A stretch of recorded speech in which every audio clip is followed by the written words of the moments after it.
Finland's flag will now be raised while the national anthem is played.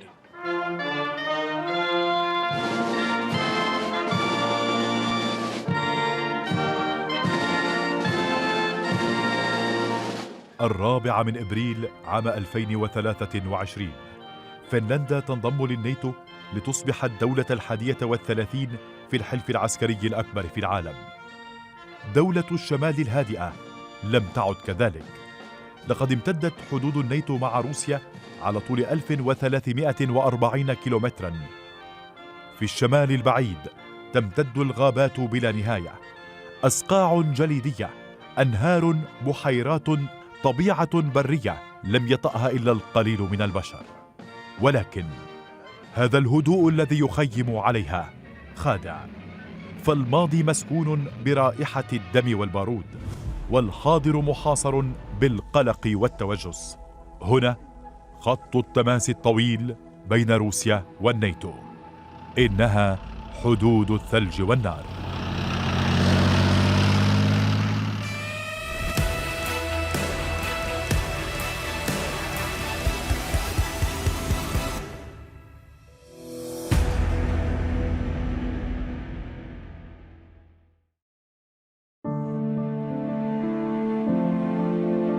في طريق الحدود الذي يربط هلسنكي بسان بطرسبرغ تقع بلدة بورفو الهادئة، التي كانت دائما نقطة التقاء للسياح والزوار القادمين من روسيا. في الوقت الحالي الحركة على نقاط الحدود تجمدت، غابت السياحة والتجارة الروسية، ولكن يمكن لمس بعض التأثير الروسي بصورة غير متوقعة.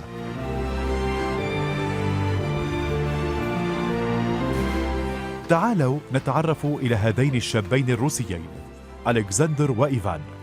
هما شابان يحاولان على طريقتهما أن يكون لهما دور في بث بعض الدفء في دروب الثلج المتجمدة ووصل الحدود بين عالمين منفصلين بسبب الحرب والقتال. My name is Alexander Foy. I'm a public actor and activist. Born and grew up in Russia, live in Finland past 10 years. My dad is half Russian with Scottish roots and half Ukrainian, and my mom is half Russian with like South Russian roots and half Azerbaijani.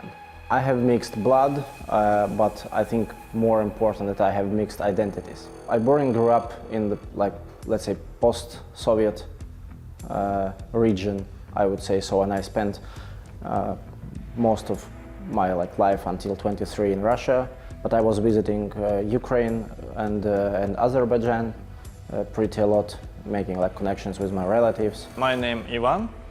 I'm 39 years old. Live in Finland. Earlier, before war, I lived in Russia, in St. Petersburg. It's so near to Finland. And after war started, the situation completely changed in Russia. يقوم الشابان بمبادرة خاصة لرعاية مجموعات من عائلات اللاجئين الأوكرانيين الذين تدفقوا إلى فنلندا. هنا تغيب السياسة والحروب ويبقى ما يربط بين البشر. Actually, it's a summer camp for Ukrainian families with children, and the parents and the young children. We trying to introduce for them Finland, new place, new country. Try to communicate with them. Try to give them something, some new positive emotions. Try to involve them into some creativity processes and just provide for them good, I hope, memorable times. Yeah. ألكسندر فوي يحمل الجنسيتين الروسية والفنلندية إضافة إلى أصول الأوكرانية. لعل ألكسندر يمثل نموذجا لصراع الهويات الذي مزق كثيرا من الفنلنديين. When it all started in February 2022, and it was such a feeling like when, let's say, one of your parents would attack another parent, I think I can compare it to this feeling, to this, even if I never experienced it. But I think that if it would be some act of domestic violence that the kid is witnessing, I think I would compare this situation to this. لعل مشاعر الصدمة التي يتحدث عنها فوي تفسر حالة كل الشعب الفنلندي في فبراير عام 2022. نادراً ما عرفت شوارع هلسنكي التظاهرات، ولكن في الساعات الأولى للهجوم الروسي على أوكرانيا كانت الساحات صاخبة أمام السفارة الروسية في هلسنكي. وخلال أيام قليلة حدث تغيير دراماتيكي لدى الرأي العام داخل فنلندا. تاريا هالونن رئيسة فنلندا السابقة التي تولت الرئاسة 12 عاماً من عام 2000 إلى عام 2012 تشرح لنا أبعاد هذا التغيير. During my 12 years, people were, how could I say, taken. They had a possibility, the option that we could be one day be a member of NATO, but we thought that not now, not that moment, and that's 20% of the people were for the NATO membership anyway, and 80% was against. Now, after the Putin's aggression in Ukraine, it's just the opposite way. 80% was for, 20% against. And so I think that there was no misunderstanding that we thought in Finland that situation has radically changed both in Ukraine but also in Europe. هذا التحول الدراماتيكي في اتجاهات الرأي العام الفنلندي جاء سريعا جدا. جوسي سارامو وزير التعليم ورئيس الكتلة البرلمانية لليسار تردد كثيرا في اتخاذ القرار قبل أن يصوت في النهاية بنعم للانضمام إلى الناتو، رغم أن ثلث مجموعته البرلمانية صوتت بلا. For me, it was very hard, and in my party, it was very hard thing. I would say also ideologically, because many NATO countries have such a bloody history, and they have been making also having wars that don't have like attacking to countries without good reasons. So of course, for everyone, it's an ideological decision. Also, it's not only to defend the elites, but it's our common thing, and many people, the most of the Finnish people were very critical against NATO also, and still are. I would say that even that it was so overwhelming, the support from the streets, when the leftist people who were always very much against NATO, they were telling me that now it's too much, that what Russia is doing, we have to cooperate with Sweden and Norway and Denmark. And we have to join NATO. في موسكو يصف سيرجي ستروكان الباحث الروسي في الشؤون الدولية انضمام فنلندا إلى الناتو بالمفاجئ. العلاقات الروسية الفنلندية تجد نفسها حالياً في موقع لا تحسد عليه، وهو أمر مفاجئ بالنسبة لنا نحن الروس الذين اعتادوا منذ وقت طويل على اعتبار أن فنلندا هي امتداد رأسمالي للاتحاد السوفيتي، بلد مريح وهادئ بالنسبة لنا، بلد لا يشكل أي تهديد لوطننا. كل هذا تغير بعد انضمام فنلندا إلى الناتو، وهو ما تبعه من خطوات عدائية تصعيدية وغير مفهومة وغير مبررة من قبل فنلندا ضد روسيا. هلسنكي كانت المكان الذي استضاف آخر قمة جمعت بين الرئيس الروسي فلاديمير بوتين ورئيس أمريكي عام 2018. فبالنسبة لفنلندا كانت العلاقات الإيجابية مع روسيا تمثل جزءاً من شخصية السياسة الخارجية لهذا البلد الذي اختار لوقت طويل أن يبتعد عن التحالفات العسكرية ويركز على رفع مستوى التنمية ونظم التعليم والرعاية الصحية، الأمر الذي جعل فنلندا تتصدر لسنوات مؤشرات الرفاهية على مستوى العالم. The political relationships were excellent. There were exchanges, and we were lucky to to have presidents who were able to establish a dialogue with the Russian president. That in a country like Russia, it's important to have a contact to number one. So especially President Niinistö those last years, until the war, had a regular way of either calling President Putin or visiting him. Putin came to Finland. This was the method. Because to understand the thinking and to convey messages. Trade flourished. There was enormous tourism, really enormous tourism, and the thing is that the vicinity, we're so close to Russia. St. Petersburg is only 250 kilometers from the Finnish border. In 2010. That is 13 years ago, a modern train connection between Helsinki and St. Petersburg was inaugurated. It was the first and only train in Russia that crosses the international border, and all formalities are carried out during the running train. The train does not stop at the border.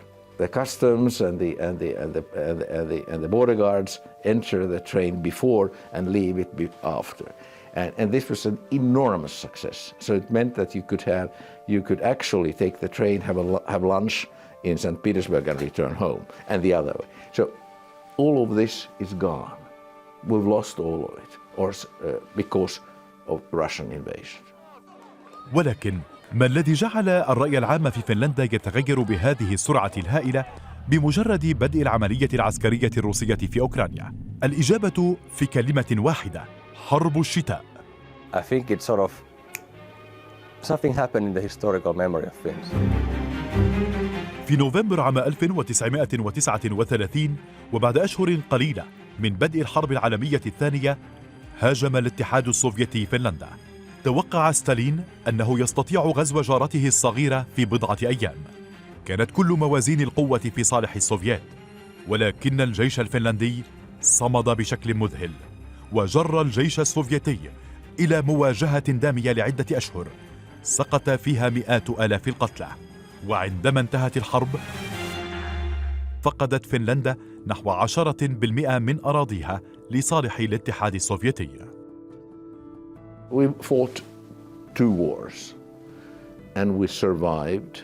Finland was never occupied, so the Finnish system was never was saved. And a very important thing which often is forgotten is that we lost 10% of our territory, but we evacuated every single person. Not a single man, woman, or child was left on the other side of the border. I have met President Putin many times, and I think that I knew his opinion concerning the winter war and the reasons which were then present. And I cannot understand that President Putin even used almost the same wording, now declaring the war in Ukraine, what the Stalin used concerning the winter war. Because everybody had said also afterwards that that was just a fake, that Finland didn't do anything which should provocate the Soviet Union to attack. نعم، من الناحية النظرية لقد كان اعتداء وتعديا سوفيتيا على السيادة الفنلندية، ولكن من الناحية العملية ليس هناك سياسة نظيفة كما ندرك جميعا. انطلاقا من كل ذلك، يمكن القول إن الاتحاد السوفيتي اتخذ القرار بخوض هذه الحرب لضرورتها. Everybody has some family members or forefathers, grandfathers, things like that, who took part in the war, and all those who were killed in the war they are buried in their homesteads, not in the front, but where they came from. The bodies were transferred there. So in front of every church there is a cemetery for fallen military. You can see it. I have two grandfathers who both fought as young men in the war against the Soviet Union. So it's not that long time ago that the wars in Finland between Finland and the Soviet Union took place. And I think this was a reminder that Russia is still the only potential existential threat for Finland. التاريخ يلقي بثقله على العلاقات بين روسيا وفنلندا. في القرون الثلاثة الأخيرة كانت فنلندا هي المنطقة الفاصلة بين إمبراطوريتين كبيرتين، السويد في الغرب وروسيا القيصرية في الشرق. I'm Kimmo Rentola, professor of political history here at the University of Helsinki, now retired. This was a border country between the Western and Eastern European culture, so it's rather often that in areas like this warfare is. Yeah, Finland was for 600 years, Finland was part of Sweden. And then the Russians, during the Napoleon's time, were able to occupy and conquer Finland. And then we were a little more than 100 years part of the Russian Empire. Russians tried to introduce Russian as an official language at the end of their period, but it was not successful. The Finns were not very eager to learn Russian. And the Russian culture, of course, the religion came from the West, the Roman Catholic religion and then Lutheran religion, and there were some Eastern Orthodox, but not many in Finland. The border, our eastern border, is a deep divide of a border of civilizations. It's Orthodox Russia and Lutheran Finland, Sweden. If you want, this is Roman and Byzantine. في الوقت الحالي لم تعد هذه الحدود فقط فاصلا بين ثقافتين، بل حدا عسكريا فاصلا بين الناتو وروسيا.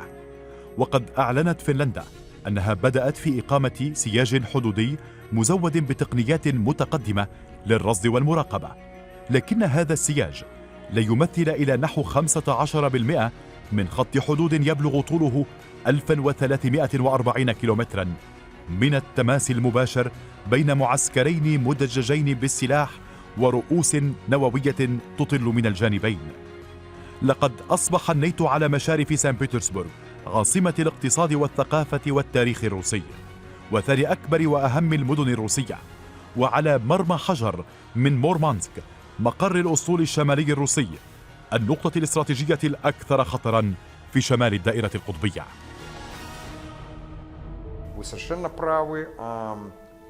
في هذا الإطار وأنتم على حق تماما، حدودنا مع الناتو طالت كثيرا وازدادت مع انضمام فنلندا إلى الناتو. إنها 1340 كيلومتر من الحدود. هل يمكنك تخيل ذلك؟ هذا رقم يدعو للقلق والخوف.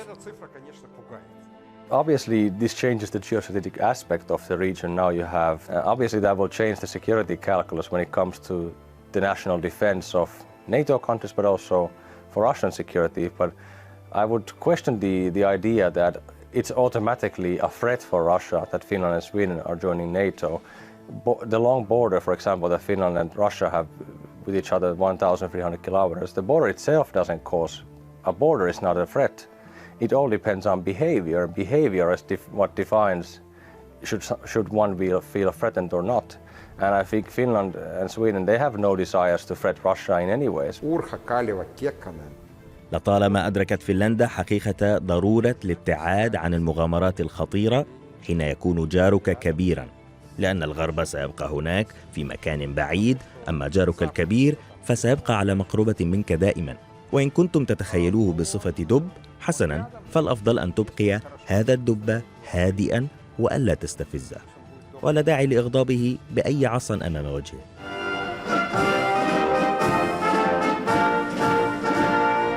ولكن هذا لم يمنع فنلندا أن تكون مستعدة دائما، فهي من دول أوروبا الغربية القليلة التي تطبق نظام التجنيد الإجباري. وبالنسبة لدولة عدد سكانها نحو 5.5 مليون نسمة، من المدهش أنها عند استدعاء قوات الاحتياط تحشد ما يقرب من 1,000,000 عسكري مدرب على حمل السلاح. This is some way a Finnish cultural phenomenon. The national defense is very respected. Finland still has a conscription system, and if you look at the percentage of people who are willing to defend their country in Finland, it's over 80%. It's among the highest in Europe, so Finns take national defense very seriously. We have the strongest army in the north of Europe, and we have, by any standard, a strong air force and a strong army by European standards. But the important thing is that in the 90s, after the collapse of the Soviet Union, after the dismantle of the Warsaw Pact, we never disarmed.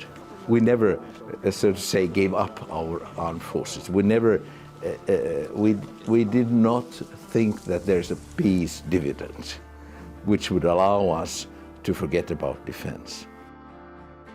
لا شيء يعبر عن مزاج الفنلنديين مثل الساونا.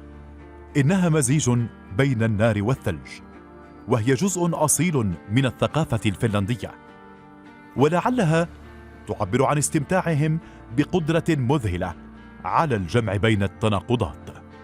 ولا يوجد ما يعبر عن التناقضات أكثر من السير في شوارع هلسنكي المفعمة بالحياة والمرح، ثم الغوص عميقا تحت المدينة حيث الوجه الآخر. My name is Tomi Rask and I'm working as a civil defense teacher in Helsinki Rescue Services. Ancient Roman emperor says that if you want peace, prepare for war. We are now in Merihaka residential area, bedrock shelter. It is a shelter which is built in 2003 and it is intended for 6,000 persons. We have approximately 5,500 individual shelters within Helsinki, and they are accompanied by over 900,000 sheltering places within Helsinki. In Helsinki there's 650,000 residents, so we are more than enough within sheltering places. المخابئ النووية في هلسنكي لا تشبه أي مخابئ يمكن مشاهدتها في أي جزء من العالم، ليس فقط لأنها شاسعة المساحة وشديدة العمق، بل لأنها جزء راسخ من ثقافة المدينة، وهناك أجزاء منها تستخدم كملاعب ومناطق للترفيه. الهدف من ذلك هو أن يعتاد سكان المدينة دائما على استخدامها، وأن تكون المخابئ أماكن مبهجة ترفع معنويات السكان إذا اضطروا للاعتصام فيها خلال حالات الطوارئ. All of our shelters have a dual use purpose, so they all have some purpose for normal time, and the purpose for normal time could be anything between car parks and amusement parks or whatever. But the cheerfulness I see, that the cheerfulness, or it's not a dark place, it is something that happens when we meet our sheltering criteria. We need to have space. We need to have cubic meters, a lot of air space because of the persons, and that creates an openly, seems openly space. It is in our emergency code that all shelters need to be ready to shelter within 72 hours if we order them to be taken in sheltering mode. And the responsibility for making shelters ready is for the owner, so owner of the building, any building. So these premises are owned by the city, so the mandate is for the city to make these shelters ready. We have different plans for different situations, but on general point of view, in case of emergency, we put out an issue that every shelter within Helsinki need to be prepared for sheltering, and within this shelter we call the volunteers that we trained, we call them on duty, so they start to put the shelter together. ملاجئ هلسنكي تثبت إلى أي حد يهتم الفنلنديون بأن يكونوا مستعدين دائما للأسوأ. لقد استفادت فنلندا كثيرا من عقود السلام، وهي تتربع لسنوات على قوائم الرفاهية في العالم، ويصنف الفنلنديون بين الشعوب الأكثر سعادة، حيث يتمتعون بمعدلات عالية من الإنفاق الحكومي على الخدمات الصحية والتعليمية والاجتماعية، والتي يتم توفيرها للمواطنين بشكل مجاني. كل هذا جعل البعض يشكك في أن انضمام هلسنكي للناتو يمكن أن يلقي أعباء على ميزانية البلاد، حيث سيكون على فنلندا أن تخصص 2% من ميزانيتها للأغراض العسكرية. And so our budget of our spending is 2.5% of the GDP already. So it's bigger than most of the NATO countries have. And then we see that in future it would go down to 1.5 because our huge army is not based on hired professional fighters, but it's a military service for every male and more female also. So it's actually quite cheap to organize it this way. So in the future, we think that saying that it always have to be 2% of the GDP, and so we have to cut the education or social or healthcare, we don't agree, of course, because our 1.5 is much more than in some other countries 2.5. في معسكر اللاجئين الذي تستضيفه بورفو الفنلندية بالقرب من الحدود الروسية تغيب كل حسابات الحرب والقتال وميزانيات الدفاع وخرائط الخبراء الاستراتيجيين، وتحضر هنا روح إنسانية خالصة تتجاوز الخلافات وتفتش عن الحب على أطلال الكراهية.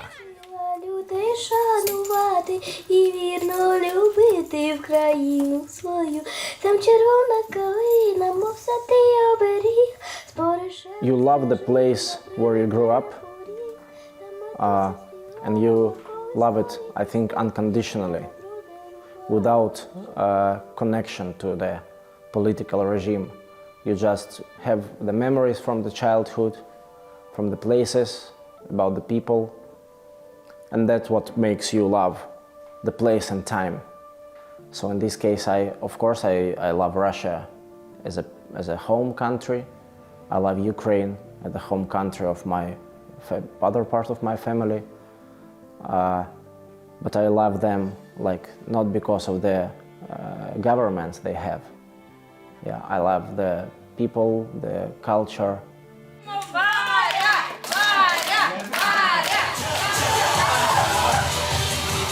الضحك، الدموع، الموسيقى، ثلاثية إنسانية لا تحتاج إلى ترجمة، ثلاثية يتشاركها كل البشر. عندما تختلط الهويات واللغات والكلمات وتتداخل الفنلندية والروسية والأوكرانية، يستطيع الغناء توحيد الجميع.